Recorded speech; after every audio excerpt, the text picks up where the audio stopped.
Hello everybody, Chase Kaufman back with you. On today's video, we've got some updates on the frontrunners for the 2023 boys and girls dream teams. We have a few more collegiate signings to promote, and we also are finally getting into the 2022 to 2023 high school tournament schedule. But of course, before we start, make sure you hit that subscribe button. Once we hit 500 subscribers, we are giving out a free bowling ball. Be sure to create an account and hit that red button. It only takes a minute. First, let's get to our collegiate signings, all three of which come from Concordia University. First up is Brandon Heaston. Brandon comes from L'Anse Creuse North High School out of Mount Clemons. After also being a member on the varsity golf team, Brandon will be majoring in history at Concordia. Next is Connor Rogas. Connor hails from Macomb and will be a 2023 graduate of Macomb, Dakota. Connor is an MJMA title holder and bowler of the year and has 4 300 games to his name. Connor will major in computer science while there. Finally, we have Kenji London. Kenji comes from Longview, Washington, and will be a graduate of Mark Morris High School. With a pair of 300s and numerous top finishes in the Washington State Youth Tour tournaments, Kenji will be a great addition to the Cardinals while he majors in sport and entertainment business. Congratulations to all three of you and best of luck in your endeavors. If you know anyone going on to college and want to recognize them, please send us an email at greatlanesbowlingnews@gmail.com.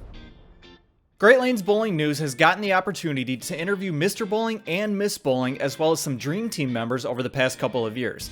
And now it's almost time to determine our 2023 Dream Team members. These awards are given out to seniors in any division based on regional and state finishes over a 4-year career. To determine Dream Team members, the MHS IBCA uses a point system based on your finishes at regionals and states. Let's look at a few names in each division to watch for during this upcoming season on the girls' side. But with a season to go for each of these bowlers and many others, these are in no way the final Dream Team members. For Division 1, there's Angelita Rodriguez and Melanie Straub. In Division 2, Cadence Bottrell, Ryan Giese, and Kayla Taffanelli lead the way. For Division 3, Brooklyn Marshall, Lauren Vandermaas, Izzy Portman, and Kayla Van Linden are in the hunt. And in Division 4, Becca Claypool, Brooke Vanens, Jordan Downham, and Morgan Brunner have a chance. And now over to the boys. In Division 1, we have Ian Wright, Nate Vanderbeek, and Tony DeLucia.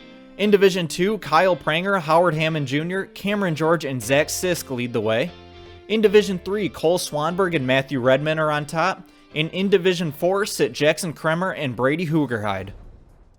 MJMA finished up the first half of their season with the Westland Open and the Adult Junior Doubles. GLJGT did the same with a few tournaments of their own. Let's run through those results right now. Starting with the Westland Open at Oak Lanes, Elliot Gordon defeated Dylan Harnden 370 to 319 in the U15 boys division, and Aria Ragland defeated Savannah Portillo 336 to 320 in the girls division. Then for the older kids, Tony DeLucia IV beat Connor Rogas 433 to 368, and Elizabeth Tuber took down Cadence Bottrell 320 to 314 in the girls division. Then at the adult junior doubles in Lansing, Jonathan Hatcher and Noah Samuels got the win in the U15 division, and then for the U15 girls, Sarah Augustitis and Bailey Gibson grabbed the title. For the U20 division, Zach Sisk and Mike Jashinsky won in the final match, and Aubrey Clark and Taylor Davis ran the table in the girls division. Then in the Great Lakes Junior Gold Tour, they hosted 3 tournaments, and here are your winners. In Muskegon on November 13th, Brennan Brandell won the U12 division, Dylan Barnes won in the U15 boys division, while Jana Larson won in the U15 girls, Isaiah Waite in U18, and Curtis Pulling in U20. At M66 Bowl, Carter Weber won in the title in the U12 division, Brady Pettinger did just as well in the U15 region, and Carly Pavka and Brian Miller in the U18 divisions. Then last weekend at Jack 60, Allison Temple and Emmett Larson won for the U12s, JC Thibodeau and Mason Davidson for the U15s. In the U18s, it was Gabrielle Brown and Kyle Pranger, and the U20 champions were Anna Maxwell and David Shaberg.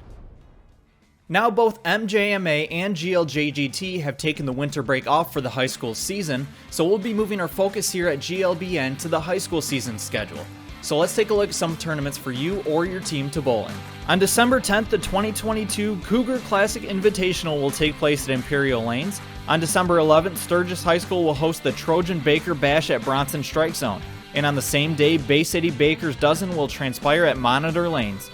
The next weekend, Imperial Lanes will hold the 2022 Bowl Swami Motor City Challenge on the 17th, and Monitor Lanes will host the 18th annual Bangor John Glenn Holiday Bowling Invitational on the 18th. And finally, Bronson Strike Zone will hold the Strike Zone Singles Tournament on December 31st. If you were a coach and want your tournament listed on the website, please email Dave Kowalski and fill out the form by going to the tournaments page on mhsibca.com. That's all we have for you today. As the season begins and rolls on, be sure to give every practice, match, and tournament 100% effort. You only have a few years to make your mark, so make this year count. We'll be back in a couple of weeks, but of course, if you have anything that you think should be on this channel, please send us an email at greatlanesbowlingnews@gmail.com. Be sure to subscribe, like, and share. I'm Chase Kaufman. Thanks for watching. Go shoot some 10 pins.